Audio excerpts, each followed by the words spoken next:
80च्या दशकाच्या उत्तरार्धात प्रचारक म्हणून वावरत असताना आपल्या मनात येणारे विचार, वादळं, संवेदना आदरणीय नरेंद्र मोदीजी आपल्या दैनंदिनीत आई जगदंबेच्या साक्षीने तिला उद्देशून लिहित असत.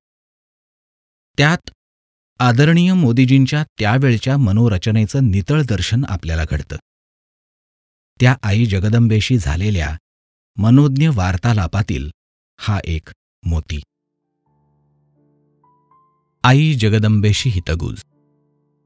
मूळ लेखन आदरणीय नरेंद्र मोदीजी. मराठी अनुवाद आणि अभिवाचन राजेंद्र वैशंपायन. असीम आत्मविश्वास. जगज्जननी आईच्या श्रीचरणांवर साष्टांग प्रणिपात.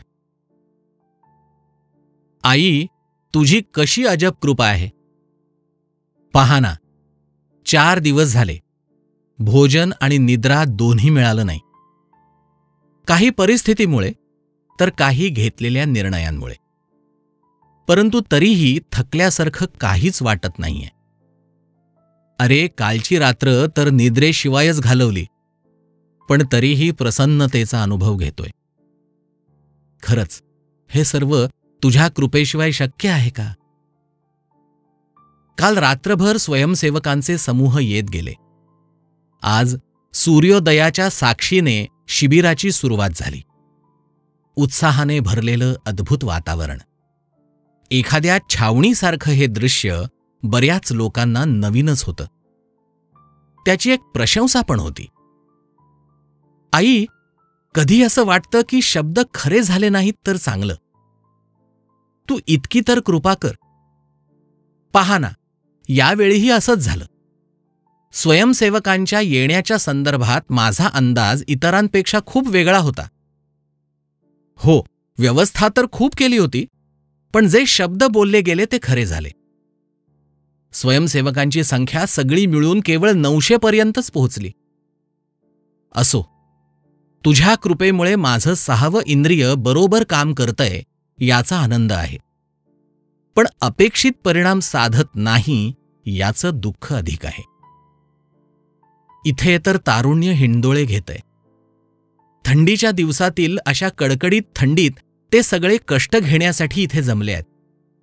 आणि याचाही आनंद आहे. त्यांना हे माहीत आहे, इथे सर्व प्रकारच्या असुविधा आहेत, पण तरीही चेहऱ्यावर आनंद आहे. हृदयात विराजमान असलेल्या अपार श्रद्धेचाच हा परिणाम आहे ना. आणि तेव्हाच तर हे शक्य होतं. किती अधिक आत्मविश्वास आणि श्रद्धा त्यांच्या हृदयात भरून राहिली आहे. मातृभूमीच्या कल्याणासाठी त्यांची कटिबद्धता किती झुंजार आहे. चारी दिशात निराशा आणि अंधकार भरलेला आहे, तेव्हा तरुण, बाल, प्रौढ सर्वच विजयाचा विश्वास घेऊन बसले आहेत. स्वतःहून पसंत केलेल्या मार्गामध्ये, स्वतःहून पसंत केलेल्या विचारांमध्ये आणि प्राप्त झालेल्या नेतृत्वावर त्यांची किती अपार श्रद्धा आहे. आणि त्यांचं निर्व्याज प्रेम हे खरंच अद्भुत नाही. इथे कुणी प्रेमाचे धडे देतं का? इथल्या जवळकीतून, सहवासातून काही त्यांच्या वैयक्तिक इच्छांची पूर्ती होते का? की इथे काही देवाणघेवाणीची भाषा चालते खरंच? नाही. इथे प्रेम नावाच्या तत्वाचं साकार रूप जिवंत होऊन सर्वांना स्पर्श करतंय. मी पासून आपण पर्यंतच्या यात्रेच्या गतीचा हा परिणाम आहे. स्वमध्ये नाही तर सर्वस्व यात खोल डुबकी मारण्याच्या सहज प्रवृत्तीचाच हा परिणाम आहे.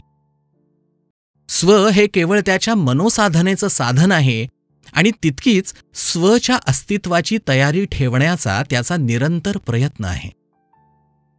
स्वसाठी सर्वस्व या विचारापासून तो दूर आहे आणि म्हणूनच तर त्याचं व्यक्तित्व सर्वसमावेशक घडतं. त्या कारणामुळेच तो या निरंतर चालणाऱ्या प्रेमप्रवाहाचा सुवाहक बनून अनेकमय बनू शकला आहे. आणि काहीही न राखून ठेवता जिथे समर्पण यात्रा असते तिथेच तर अनंताचा आनंद आहे. याच आनंदनिधीच्या अंशपुंजांचंच हे मिलन आहे.